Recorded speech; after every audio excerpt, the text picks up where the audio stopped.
Welcome everyone to today's webinar, How Health Systems Can Build an Ideal Supply Chain for the Future, Expert Q&A.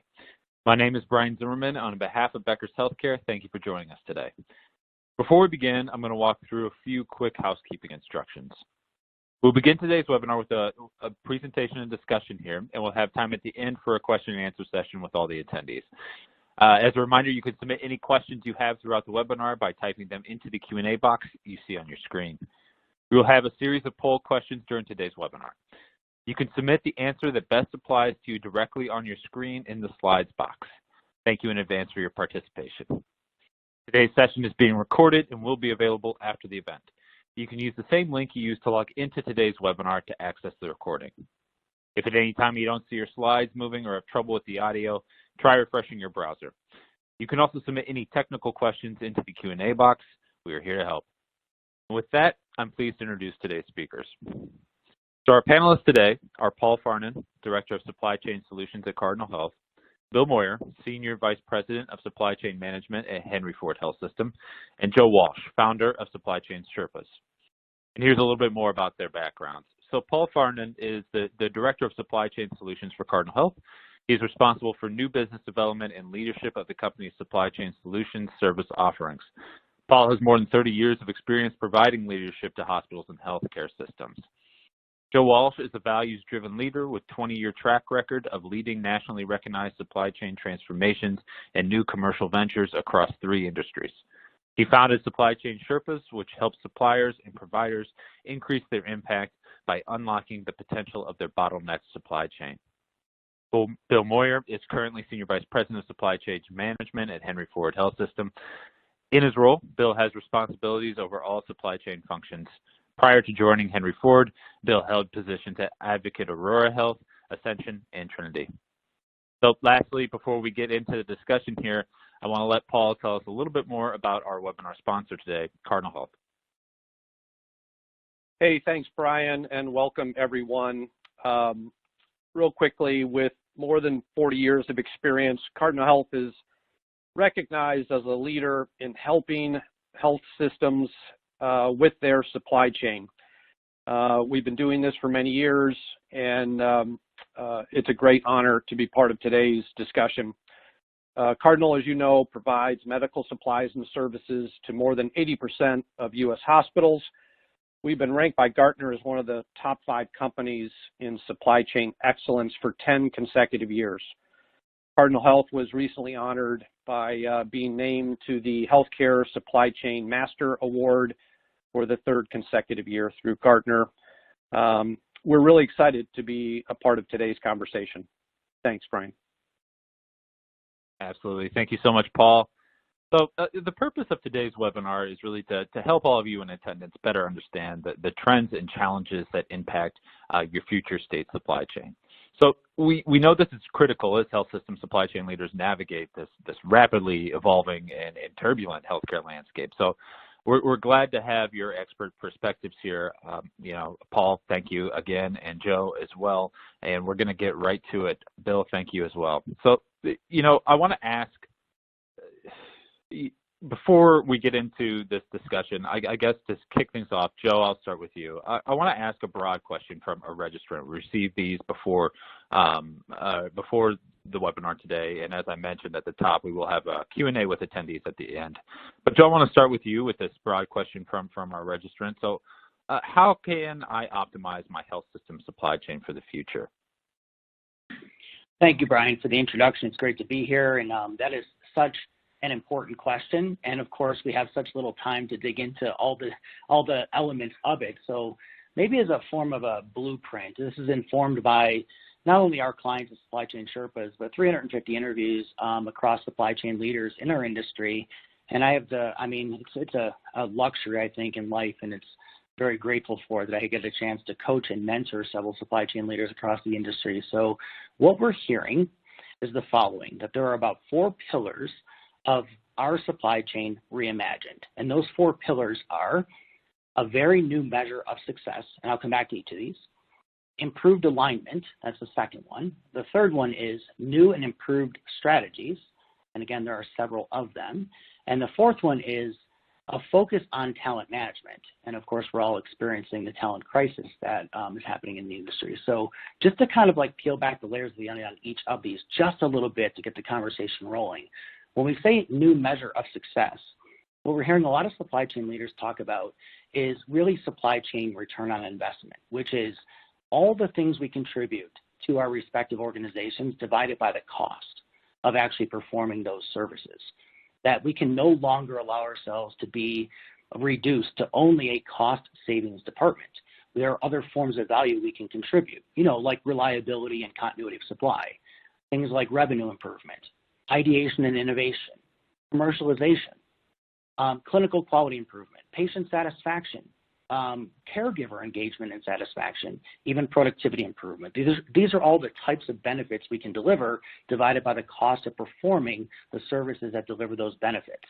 So the new measure of success is not how much can you save me, it's how much value and what types of value do you want divided by the investment you want to make in supply chain. The second pillar is how do we align ourselves wildly differently today than we have in the past. So if I could be a little bit provocative, it's time for supply chain to stop being subservient to anyone else's agenda. That supply chain itself and alone is its own strategic agenda.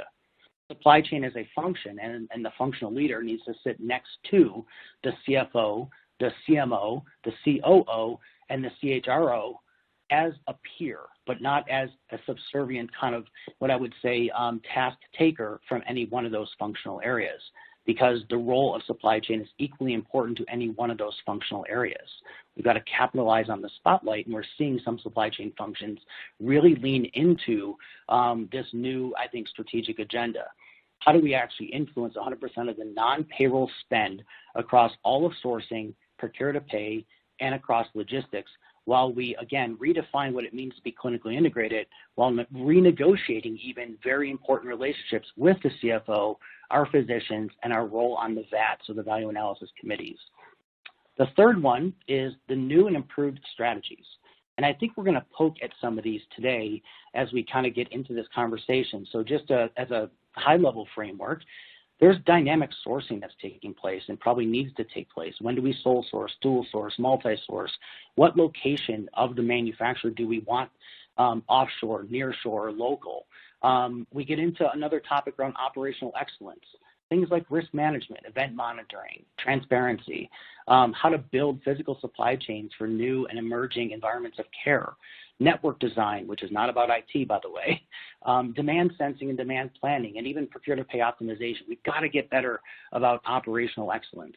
And there's these big, big topics around new strategies for sustainability, new strategies for diversity, new strategies around technology, and even new ways of approaching collaborative relationships, recognizing that we as providers cannot actually tackle and address all the growing complex needs that we have on the front lines of care alone, that we actually really need to go to our manufacturers, distributors, GPOs, and solution providers with our problem statements and with a willingness to say, can you help us, instead of constraining the conversation to only a two-dimensional spreadsheet RFP process.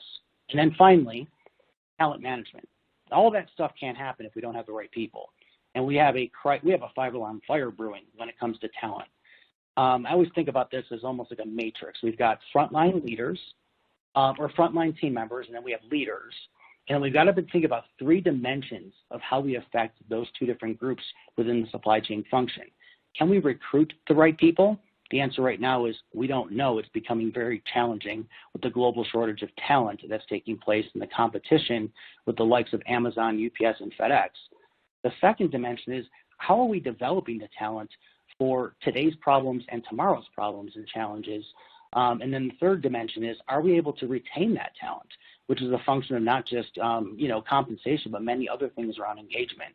So the question is, are we putting the right strategies in place from a talent management standpoint to become that supply chain reimagined? So those are the four pillars, just to summarize: the new measures of success, the improved alignment, the improved strategies, and then talent management. And this might be, these are just, again, some of my thoughts and the collective thinking of many supply chain leaders. Also really curious to hear what each of you as participants in this session how you might respond to a similar question. So maybe let's go to the polling question. The polling question is, how are you optimizing your supply chain strategy for the future? And you can see there's 4 options that are all the above. And while you're responding, Bill, would love for you to weigh in if you'd be willing to, and curious to hear how you're approaching a more optimized future state supply chain at Henry Ford Health. Yeah, thanks, Joe. I think all great points. And, you know, when we think about supply chain, there's traditional expectations of supply chain, right? Getting the right place, the product the right place, the right time at the right cost. And while that's certainly more challenging now than it ever has been in the last 20 years, when we think about supply chain in the future, we need to think about what are some more value-based techniques. And I think when we look at all the price pressures going on for healthcare systems from every angle, especially right now, driving value beyond our traditional expectations is going to be critical to healthcare success. And some of the things we've recently outlined, Joe, and talked about in other forums have been, you know, how are you looking at your tech and analytics to better inform the business? How are you looking at supplier diversity, but also empowering your communities to drive some of that value? You've hit on talent and recruitment, and I think I bucket those in 2 different ways. It's one, it's your leadership talent to help develop strategies and help execute tactics, and then it's your frontline team members that you want to eventually develop into some of those roles. And then last but certainly not least is, you know, how are you looking at, from a rev cycle perspective, enablement? And when I think of that, it can be traditional supply chain functions. We have a lot of consulting functions that supply chains have stood up, obviously GPOs.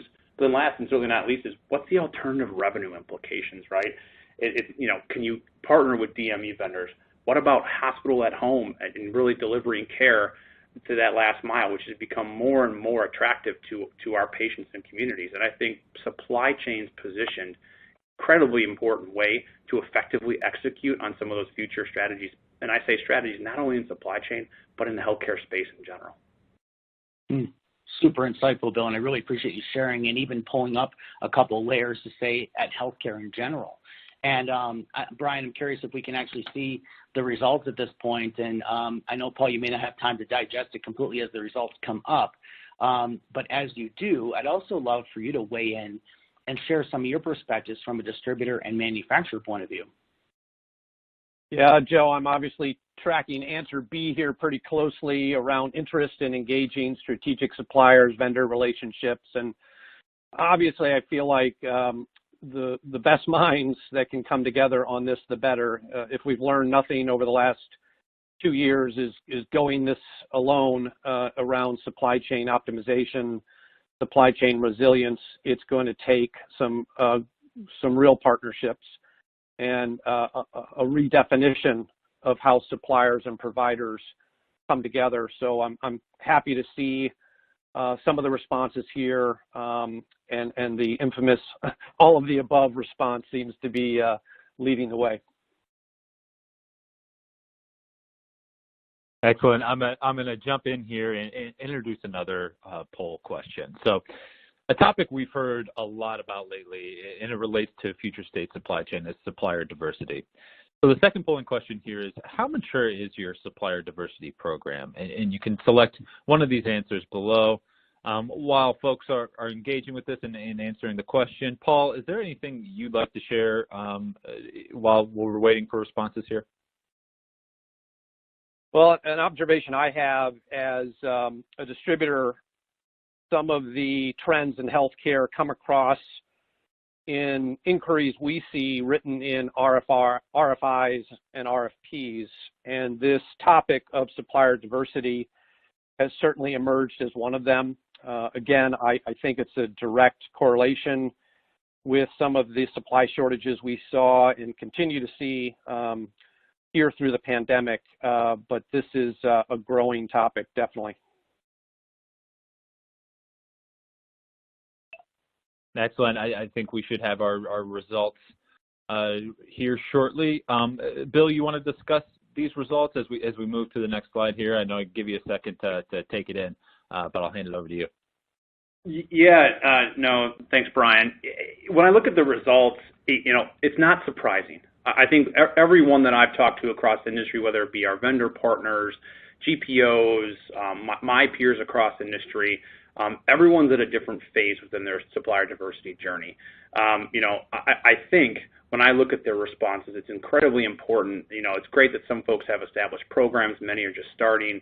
I would implore those individuals that either we do not have a supplier diversity program or I don't know, to ask that question. What are you doing within your four walls of your organization to promote activities like this? And this is beyond just about awarding business. It's about, really helping address some of the systemic issues with our historically marginalized communities, both across the country, but also within our own communities. So I'm not surprised by these results, but I think it just goes to show us how far we have to go as an industry to improve in this space.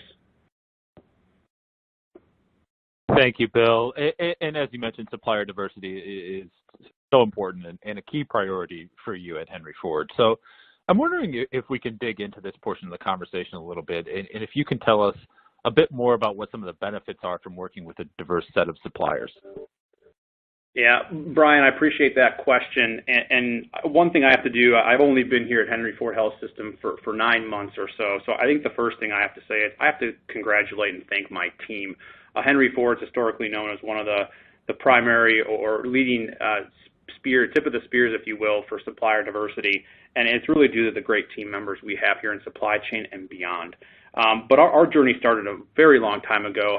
The program actually started in 1998, which is a very old program considering the nature of supplier diversity and some of the issues across the nation. And we actually hired one of our first leaders in the early 2000s to really drive improvement in this space. But back to your question, some of the benefits that we've seen, I think there's a lot of misunderstandings around supplier diversity. The one that always comes up and rises to the surface is, it's going to cost me more. And one of the things that Henry Ford's found is we've actively participated and engaged in a lot of these events and really hiring a lot of these vendors to support Henry Ford is it actually drives competition and improves quality outcomes, whether that be in cleaning services or a particular product category. It actually is a benefit to the organization, not just another thing you have to do. And that's not how we want people to think about supplier diversity, right? I think it also helps us promote innovation, talent, and experience. And there's a lot of instances where we hired people that we've particularly contracted with that are now part of the Henry Ford family officially, right? So I think that it really promotes that innovation in those different spaces. And last but certainly not least, I made mention of it before, it advances the health and well-being of communities we serve. And I want to emphasize that because supplier diversity is also is really about injecting wealth into those historically marginalized communities. And by doing so, if our goal is to make our communities healthier, and when we look about where reimbursement's going, it's not just about fee for service, it's about keeping folks healthy. And one of the things you can do to enable that is promoting injecting that wealth. Right? It addresses things like food insecurity, housing insecurities, insurance insecurities. And these are things we can help address by simply making this part of our agenda as a healthcare organizations and as a supply chain. Thank you so much for sharing that, Bill. And I wonder, my next question for you then, I wonder if we can get even more specific here, which is, can you share an example about how Henry Ford has really made progress on supplier diversity? Anything that you're most proud of, any specifics you can share there? Brian, I appreciate that question, and I know this is only an hour-long webinar, so I'll try to keep it brief. But I think the first thing when you think about a supplier diversity program is, what is your organization's culture? And one of the things I think that has made Henry Ford incredibly successful in this space, and we're going to elevate our game here in the coming years, is our culture. We have a culture and a commitment around DEIJ. And I would be remiss to talk about some of the things I'm proud of in the diversity program in the absence of talking about our DEIJ strategy, which we just rolled out, and it has 4 critical pillars. It's anti-racism and social justice advocacy, diverse workforce and inclusive culture, healthcare equity, and the last is community empowerment. And the community empowerment pillar of our broader strategy is right where both supplier diversity and place-based investments live. And some of the things I'm most proud of that has made specifically our supplier diversity successful, I'll name 4 buckets really. It's one, investments and creativity, right? So, we've actually not only invested in diverse suppliers, but also it's about bringing jobs back down to the communities we serve. So we've had a couple of really big successes where we actually started a laundry co-op with some other healthcare organizations in our region. And again, it's employing 100 plus people from the city of Detroit, and over 80% of those are persons of color. So I think some of the creativity we've done, we've worked with a Fortune 500 to bring their distribution center back downtown and create jobs. So it's not just about supplier diversity tier 1, it's also about how are you emphasizing and impacting those communities. So I think that investment in creativity is something I'm really proud of. But I'm also proud of some collaborations we've done. So the Health Anchor Network is a group of 40 healthcare organizations that came together and said, how do we advocate for our communities, because we are anchor networks or anchor institutions in those organizations. So recently, Henry Ford, along with 11 other organizations, signed a pledge around commitments around supplier diversity, sustainability, hiring, and really commitments around spending dollars in our community. So that's a great collaboration and commitments that we're looking towards. And frankly, we can engage with our different peers within that group to help. The second collaboration that I'm really excited about that we've committed to is an organization called CEO Action for Diversity and Inclusion. And that organization is industry agnostic. And the aim of that is to really, and I'm not going to do it justice, but it's really to advocate and advance DEIJ initiatives through public policy, but also through corporate stewardship and ESG standards, right? And we've actually sent one of our supply chain leaders on a year-long fellowship there to really invest in how do we move the ball forward together and not just look at healthcare. So we're really proud of that, and there'll be some announcements here in the coming weeks, but we're going to bring that leader back in a different capacity to not only focus on supplier diversity, but also focus on place-based investment, because those two things are tied so closely together. So really we're proud of those two collaborations. The third thing is, supplier diversity is often seen as a supply chain initiative. And one thing I'll say is it's not a supply chain initiative.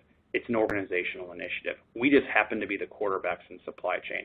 So what we've done to get everyone more skin in the game at Henry Ford has been start up our Supplier Diversity Champion Committee. And that's a group of leaders across the organization that are committed to supplier diversity to inform the process, but also to commit to achieving different goals in this space. And a big part of that is goal setting within your functional area. Not every area of spend is the same.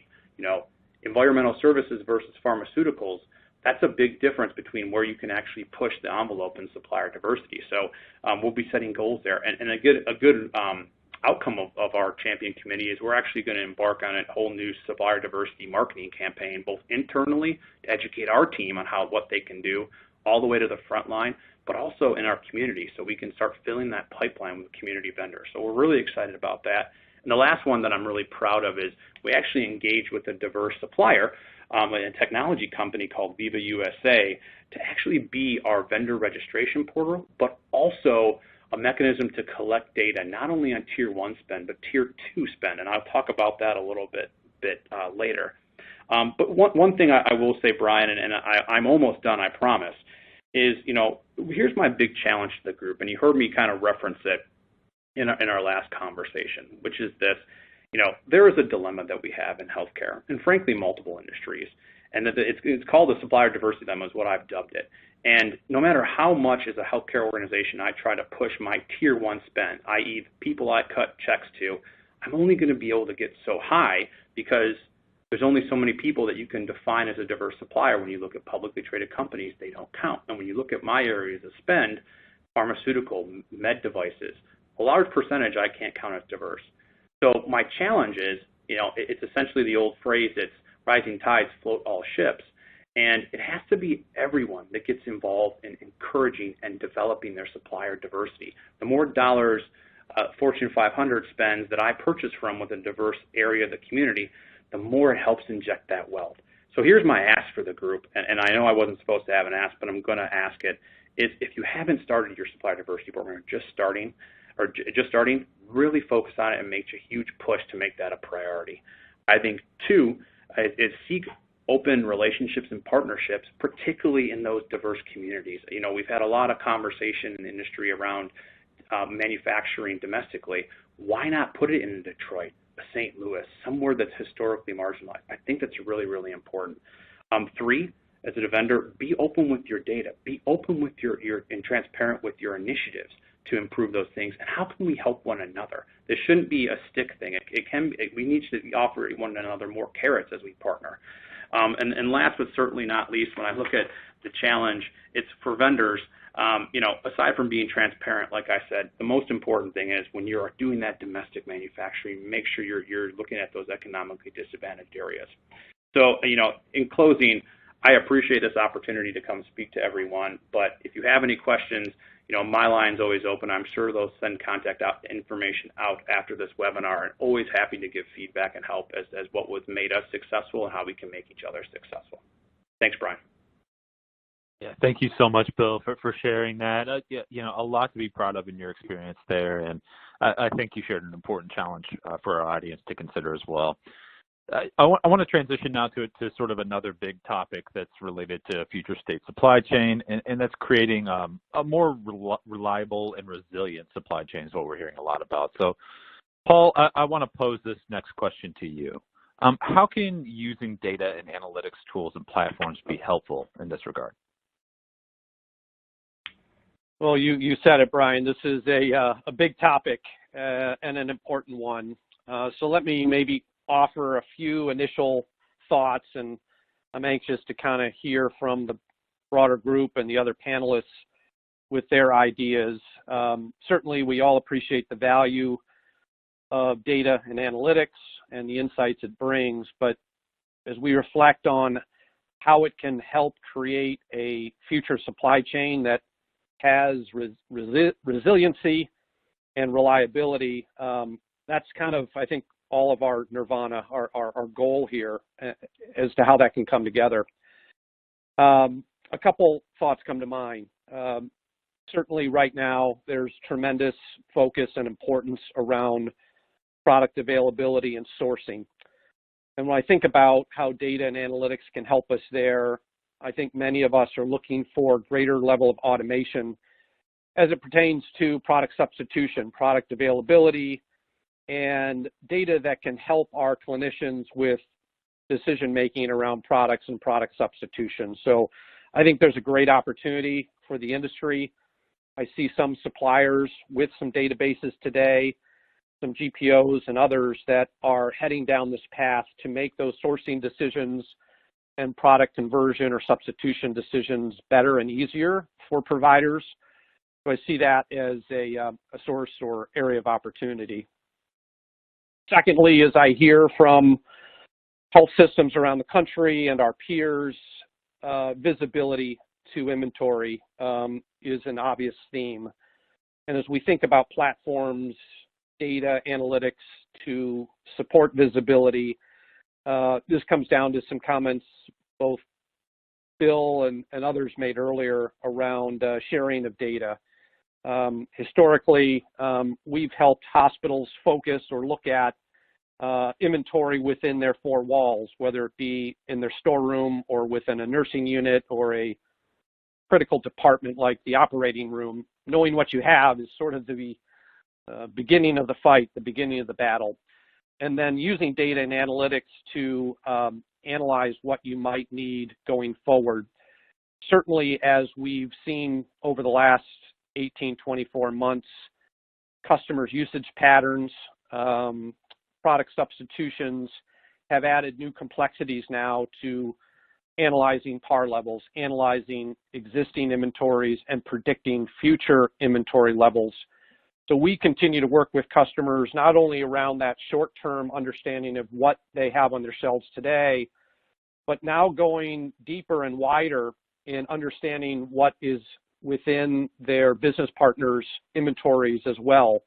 Not only what you have on the shelf at the hospital, but what your distributor has on their shelf and what your manufacturer has either in their replenishment centers or inventory and process, manufacturing and process, and visibility into those pipelines, I think, is where critical success lies in the future.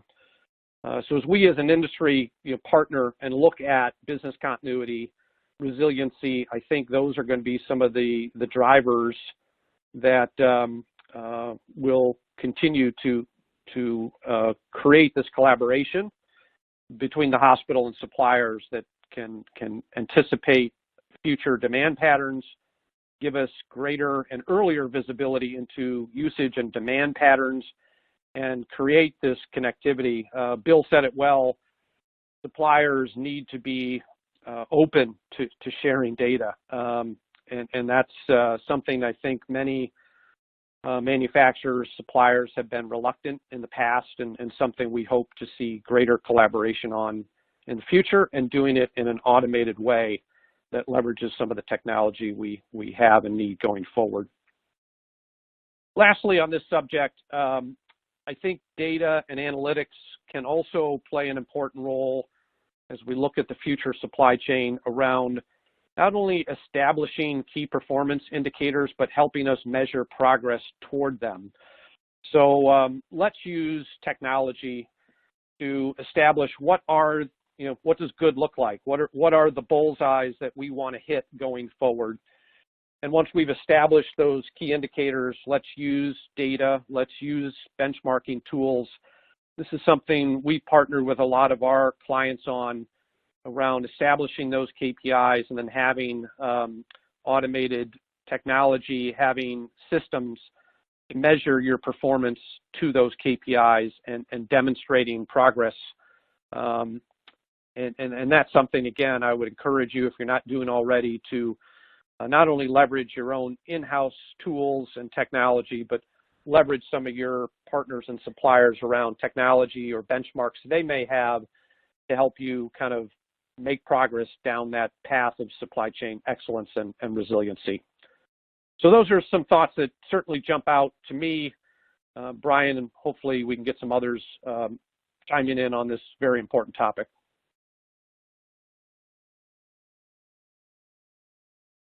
Absolutely, Paul. I believe we'll move to our next polling question then. So I think that this next question here is which of the following areas is your organization investing to augment your data and analytics capabilities? So while folks are answering this question, Bill, perhaps you can jump in and share your thoughts. No, appreciate that, Brian. So when I look at the question, it's hard not to say that all of these should be a central focus, but much like everything in supply chain, we get pulled in many directions. What I will say, and the thoughts I would offer up, Brian, is, when I talk to a lot of my peers across the country and we talk about this topic, it's about ERP and it's about adding analytical bolt-ons, right? And that's what you've done to enhance your analytics, your reporting. And, those are certainly foundational to what we need to do. But one of the things we're setting out to do here at Henry Ford is, how do we collaborate with our different stakeholders, externally, but certainly internally, IT, physicians, or operators, to make those data points and analytics actionable? Because our objective is, how do we inform the business? Because for us, the goal for supply chain can't simply be about supply expense management. That's obviously central to what we must do. Those are table stakes. But it should be rather about the total cost and quality of care, and how do we implement systems and processes to effectively do that. I think when I look at just one and extrapolate that out, point of use automation, to me, if you're effectively implementing point of use in your OR, in your cath lab, how do you then combine that data around supply utilization and cost and quality outcomes, range of motion and ortho, and actually say, you can say emphatically, here's the model and here's what the best point of care or really the best techniques for care are. That's what we should be aiming to do. And while many of us, including Henry Ford, are a little ways off getting there, I think we have to have an eye for the future, and how do we build our strategies future back, not present forward. And that's really important when I think about this particular topic. Excellent. Thank you so much for sharing, Bill. And let's move to the results here. And now, Paul, I'll give you a second to just take these in a little bit, but I'd love it if you could discuss what you're seeing here and share your thoughts with the group. Yeah, I think the poll results are interesting, and my take on this is kind of short-term and long-term. So I think the enhancements to MMIS systems jumps out here, and as is an important first step. I think leveraging the technology we have and optimizing it is what I'm seeing in that response. And then I think the future might be, down the road more in that first response category, the machine learning, blockchain technology, artificial intelligence may be that next generation that supports some of this decision making in the future. So to me, kind of a short-term focus of optimizing and a long-term opportunity with other technology. Joe, anything jump out for you here? Yeah, it's, probably not surprising that things like AI are probably less, acknowledged compared to things like materials management, but I'm also not surprised to see all of them represented. One of the things that I've struggled with, even as a supply chain leader, as I've, of course, helped build Intermountain's supply chain, spent some time at UPMC, one of the things that I've always struggled with is our tendency to run towards technology without understanding why it is we need technology and why we need automation. So my hope for us as an industry is that we slow down just a little bit and remember that we have to really answer the why question first before we can get into what technology do we need or how do we implement it and how do we adopt it. And I think some of those why questions we tend to skip over. So as an example, when I was at UPMC spinning out a company called Pensiamo, we were partnered with IBM Watson, a really, really powerful technology that will allow us to do predictive analytics. And as we talked to several providers, we learned that we didn't really understand as an industry what problems we were ultimately trying to solve with predictive analytics. So if we don't know what the kind of end looks like, if we're not thinking with the end in mind, the technology can't solve those problems. And also, we don't tend to, have infrastructure that's constructed with lead and lag measures often enough. That would also be a good step in the right direction. So an example of that might be a lag measure that really matters maybe to the CFO might be improving working capital. The lead measure are the things that actually drive working capital performance improvement, such as the number of inventory turns, the inventory value, DPO or days payable outstanding weighted average, and even the cost of capital. So we've got to create the relationships between the metrics. Like, what does the hierarchy of metrics really look like so that we actually know what great looks like and sounds like?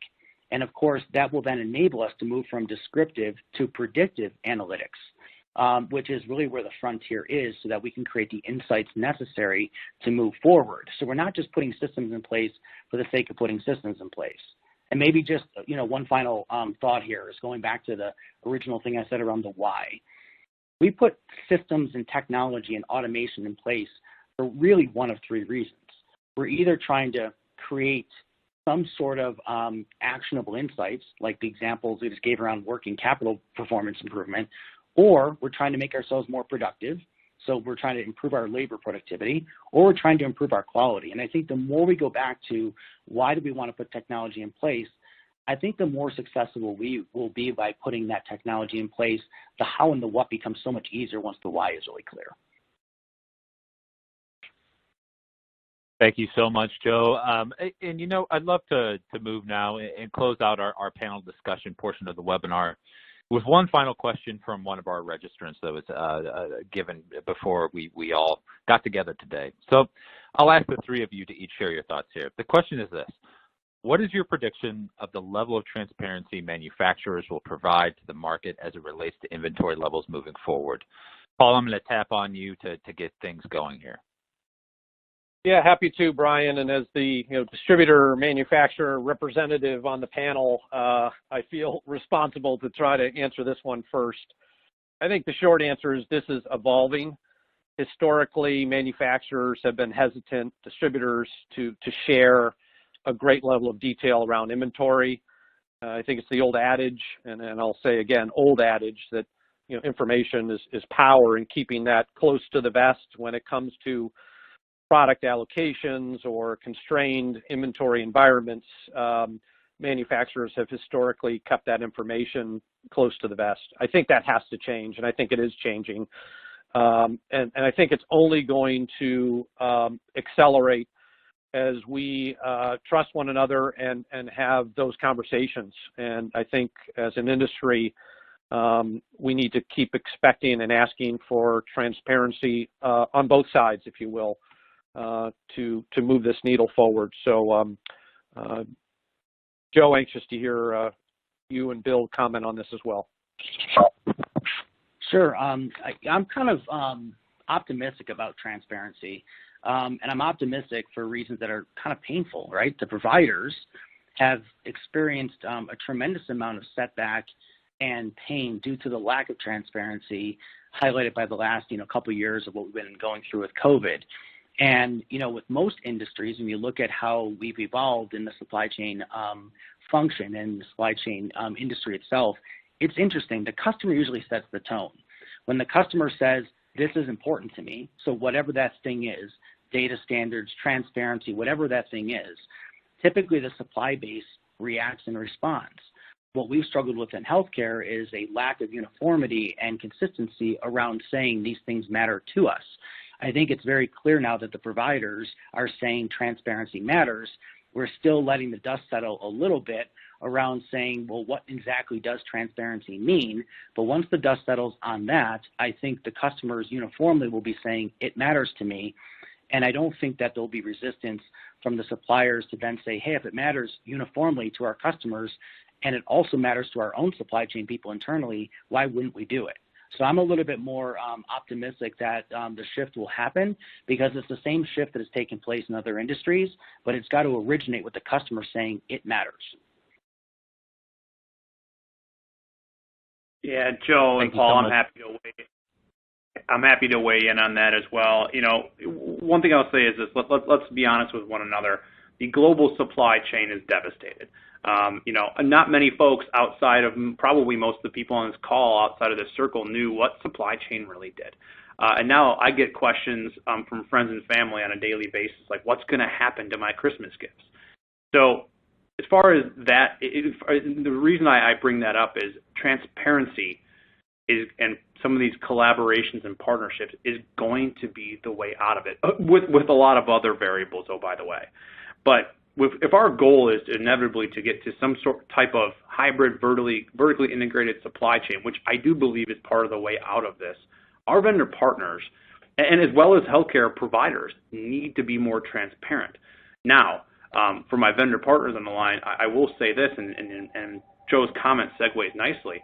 For those of you who are not willing to be transparent, I think a lot of us within industry are going to consider you not friends, but challenges that we have to overcome. And typically when you're working with someone who's a challenge, you don't work with them very often. So that's kind of somewhat of my PSA for the message for the group today is, if you're not being transparent, if you're not thinking about being transparent, you better change your strategic approach around this. And that's just not prior to COVID, it's now. I was on a call with a peer recently who's trying to solve a lot of resiliency problems, and they have a phenomenal analytics tool. And there's multiple members across the country that join, and some vendors will share some details with some providers and others not, based on who they have contracts with. And that's a disingenuous and a very bad practice when we think about the health of our supply chain, which ultimately goal is to support our community. So I would encourage and challenge, particularly our vendor partners, to rethink your strategy if your objective is not to have more transparency. Back to you, Brian. Appreciate that, Bill, and thank you, Paul and Joe, as well. Thank you, all three of you, for your candid and valuable insights today. Now we're going to begin our attendee Q&A session. So as a reminder, please submit any questions you have by typing them into the Q&A box you see on your dashboard, and we'll try to get through as many as we can. We've had a ton of great questions come in. So as another reminder, too, while you're submitting questions, please take a moment to complete the survey on your screen. Your feedback is vital in helping us continually improve the value received from discussions such as this one. So the first question we'll jump to is the attendee asked, the pandemic seriously called into question just-in-time delivery. How do the panelists see this playing out? Will just-in-time remain viable, or will we see shifts to more self-distribution? Paul, I'm going to tap on you to address this one. Yeah, love this question. I honestly think about this quite often. Obviously, our low unit measure program is a big part of what we do and a big part of many of our providers' supply chain strategy. And I would just promote some caution here, meaning, I'm also not recommending that providers run out and rent warehouses and stuff them full of inventory, nor should we be going to the other extreme and eliminating just-in-time programs. I think the better question is, how do we modify or improve just-in-time programs to make them better and meet the future needs of a supply chain? Obviously, we discussed earlier the challenges of labor availability, and that's one of the benefits that just-in-time programs bring hospitals. The providers are leaning on their distributor partners to support them with labor and how the product is received and put away in the hospital. And to me, that's a good example of where just-in-time programs, low unit measure programs, continue to drive value. The obvious or glaring question around low unit measure or just-in-time is they were typically about leaning out and reducing inventory.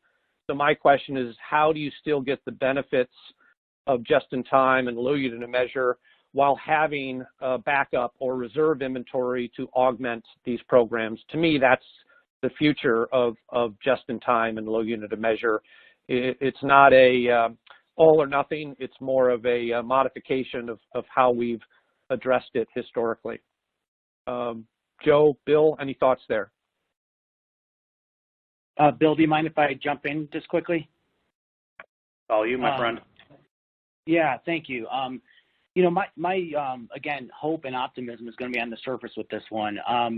We've, in healthcare, we sometimes, learn about a concept and then run towards it with a full steam ahead and we overcorrect. And so just like maybe these overcorrections towards just-in-time were an overcorrection, my hope is that we don't just run away from them. Because if we think about what just-in-time really is, it really has no bearing on the amount of total product availability across the entire channel. It's just about where it sits at a moment in time for the person we're talking about. So it shouldn't really affect product availability, generally speaking, if it sits in somebody else's warehouse versus yours if it's still allocated to you. It's just about when it comes to you. So let's first make sure we understand the technical definition of just-in-time and how we're using it in terms of LUM.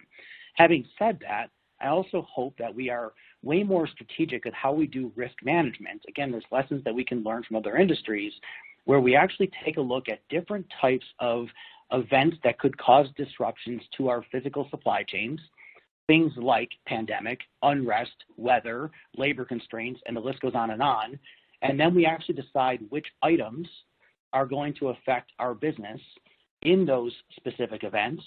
And then we assign criticality to those items so that we can decide what appropriate inventory levels we want to see at every part of the physical supply chain, from raw materials to the point of use, with massive intention. So this should not be a surprise when we have a pandemic happen that a product goes out of stock.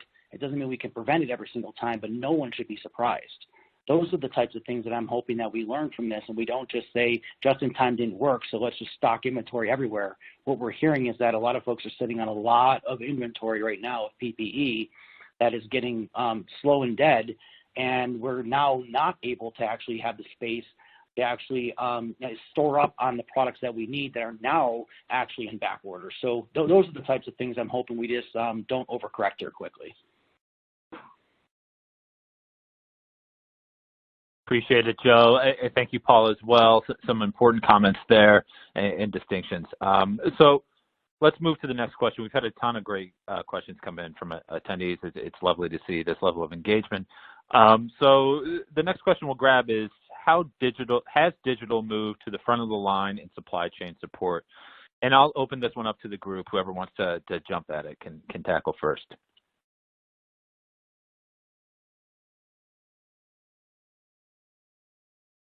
Bill, I cut you off in the last one. Joe, I'd be interested to hear your thoughts on this one first. No, I mean, digital, I think I probably shared the strongest point of view I have around a digital strategy, and that is to make sure we understand the why we're trying to do it in the first place before we actually try to put a digital strategy in place, and that being around, are we trying to actually become more productive, improve our quality, or create actionable insights and then the what do we implement in terms of the digital strategy is informed by the why, not the other way around. I think too often we're kind of being reactive to the actual technologies that are available to us, and the use cases are just not in front of us. So that's probably the point of view I would share. It's just as a reminder, but Bill, certainly interested in your point of view. Yeah, no, Joe, I appreciate that. And I think you said something earlier that I'll tie this into, which is making sure supply chain is in the driver's seat around supply chain strategy. So I think that's a critical element when we think about what the digital strategy is. But to your point, what problem we're trying to solve. And at Henry Ford, how we're approaching that is a little more simplistic than you would think, right? So one of the things we're looking at is what is our true north as a supply chain? We're actually using as guardrails our organizational true north. And we've put 4 pillars in that true north, right? It's around supply quality and reliability, customer satisfaction, engaged, diverse, and developed team members, and then driving fiscal stewardship. And the stage we're in right now is then, if those are our key objectives, then what are some of the digital elements that we put around that, whether it be systems and reporting analytics, to drive outcomes in those spaces? And that's how we're really trying to methodically think through, back to your last point, what problem are we trying to solve? And I think, what we wrap that whole theme or true north in is how do we innovate? And how do we do, like I said earlier, look at different initiatives in the future around alternative revenue generation, around advanced logistics solutions, maybe drones, who knows? I think that's incredibly important when we think about our digital strategy and frankly, our strategy just as a supply chain. Thank you so much, Joe and Bill, for weighing in there. Some recurring themes around sort of understanding the why before you execute. The next question we'll jump to is the attendee asks, what value do you see data standards and the UDI bringing to improve transparency, analytics, and efficiencies? And I'll open this one again. Yeah, this is Bill. I'll take that one. I'd like to take that one, Brian. I think, with some of the GS1 standards and UDI, that must be centric to our supply chain strategy and, frankly, our organizational strategy. Henry Ford is looking to put point of use into our system, and we haven't framed that as an inventory methodology. It's framed as a safety methodology. It's framed as a revenue capture. It's framed as a data capture element that we can use to drive advanced solutions. If you're not capturing that UDI, let's face it, guys, I don't want to be the organization that's still stickering items to scan things in the system. It's given to you in the UDI. You can interface your ERP and Epic, and you can get actionable data. When I hear Joe talk about, predictive analytics, I love my MBA formulas from my supply chain classes, but I think you have the 3 of the biggest pillars on how do we look at advanced forecasting when you have in one central location inventory utilization plus your case cart and your preference card information and your case schedule. I don't know how much predictive analytics there is to it. You have a true legitimate forecast on what you need to provide care. And that's just a basic element of what you can do there. So I think UDI is critical to doing that and critical to being safe and capturing rev effectively. So those are my thoughts. I think, Paul, you wanted to jump in. Yeah, no, I'm glad you commented, Bill. I couldn't agree more. I was kind of laughing at this question relative to the sequence that came into the other question. One of the reasons I hesitated in responding to the digital supply chain question was my head was focused around some of the fundamentals of data standards and us as an industry getting our act together with UDI and data standards, then digitalizing it. So I kind of think one begets the other, and at least step one is utilizing and improving the data standards that we have in our industry. And for Paul, for what it's worth, Henry Ford's not all talk on this topic. I think 90% of our item masters penetrated with the UDI information. So incredibly important for us here and what we're trying to do foundationally, to your point. Agreed. Thank you, Bill and Paul, for weighing in there. Bill, I want to stay with you for this next question. The attendee asked, what considerations are there for your supply chain in a merger acquisition scenario? No, thanks, Brian. I think this is a good one, and as we see more consolidation in industry, I think we need to realize as supply chain professionals, supply chain, in my opinion, is one of the greatest opportunities of synergies when an organization's merging. Having gone through one of these recently in a past life, I would put it in 4 buckets as to some of the things you need to look at from a supply chain perspective, and these are in no particular order. What is your price strategy? And I do believe the pricing, your objective on merging is what's the speed to value on some of this, especially when you initially merge. Now, when you look at price strategy, please get with your legal teams to make sure you can analyze and get the appropriate data and price points. But you need to, on the price strategy, there needs to be a short, medium, and long-term initiative around your strategic sourcing. Everything from price parity in the short term to conversions and RFP in long term. So that's one pillar. I think 2 is how do you operationalize your supply chain, and really it's what are some of the standardization things you must do around inventory, around policy, around procure to pay, analytics systems. There needs to be a pretty quick realization of what you want to be when you grow up as a new organization. 3, and again, these are not in a particular order, is team member engagement. And I think that starts with your org chart, but then how do you align your team across this newfound organization, but also, what are the roles? What's your succession planning? Where is your talent? I think usually when you merge, one of the 2 supply chains becomes the new supply chain, and you have to quickly assess talent from both sides of the new organization, right? So team member engagement is critical, and then I think the last and certainly not least is customer engagement. How do you work with your customers to envision what the new supply chain needs to be? It goes back to my comment around what's the true north of the organization, and then make sure you are feet on the street from your supply chain. Be the system support services team that is the most well-known in the field, because that's where you can make a lot of improvements in your supply chain, but frankly, make sure your strategies are actually seen through. So that would be my take on 4 of the key points around mergers and acquisitions. Thank you so much, Bill, for grabbing that one. We've got just 2 or 3 minutes left here with time, so this may be the last question. We may have time for one more. We'll see. But with that in mind, our limited scope of time here, I'm going to open this one up to the group, and Paul, Joe, Bill, whoever wants to jump at it can. The question is, what recommendations do you have for supply chain leaders who are interested in improving their analytical capabilities but may not have experience doing so? What are the first steps they should take?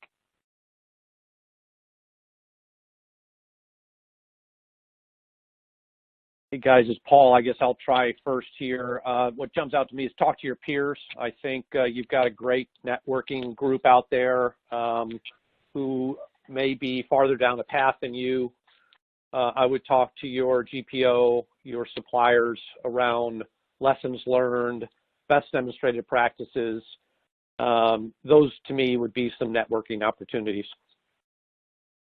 Yeah, and I'll jump in, Paul. I totally agree with that. And the second thing is, what are the resources afforded or available to you within your own 4 walls? What kind of budget do you have? What's your team look like around this? Again, at Henry Ford, one of our shortcomings was we had a lot of people titled analysts, but they were spread throughout our supply chain. So my first initiative was to hire a systems and analytics leader that could bring all that under one roof and then collaborate with our internal stakeholders, take an inventory of what tools we have and what they actually do. Do they hit what you're trying to achieve from a strategic perspective and what your customers need? And then go forth and figure out how best to tackle this problem and get actual outputs from those analytics that the business can use. And I'll just be really, really quick to say yes and, right, in addition to those suggestions, be kind to yourself and recognize that there's a learning curve that goes along with this, and don't be afraid to invest in your own development. There's a competency development that kind of comes along with this, in addition to adding the right technical tools and in addition to networking to even find out what's possible. Don't forget to actually double down and be willing to invest in your own skill set development and competency development. And Joe, I know I already got to speak, but I think that's a great point. And if you're starting from ground zero, building up an effective analytics platform within supply chain can take years to effectively do. So I think investing in yourself and being kind to yourself and setting the right expectations, great advice. Thank you, gentlemen. And we are at time here, but there was a question that came in from an attendee that was basically asking if distributors will have a shared partnership with providers to get through supply disruptions like the industry is facing now. Paul, I want to tap on you for closing thoughts here before we sign off. Yeah, to me, that is where we're at as an industry, and it is essential in where we're headed. So the short answer is that collaboration is critical to both parties and should be happening and needs to continue to evolve and accelerate. So to me, that is the essence of the future of supply chain, is leveraging partners and sharing data, some of the topics we touched on today. So to me, it's not if, it's kind of how fast can we move. Excellent. Thank you, Paul. Thank you, all three of you, Bill, Joe as well. That's all the time we have for today. So in closing, I want to call out that as you're planning your future state supply chain, Cardinal Health is offering no-cost supply chain virtual consultations where you can talk to Cardinal Health supply chain experts about your specific supply chain strategy. You can find a link to request those in our resources link. I want to thank our distinguished panelists for their participation and Cardinal Health for sponsoring today's webinar. Enjoy the rest of your day, and we look forward to having you join us for future webinars.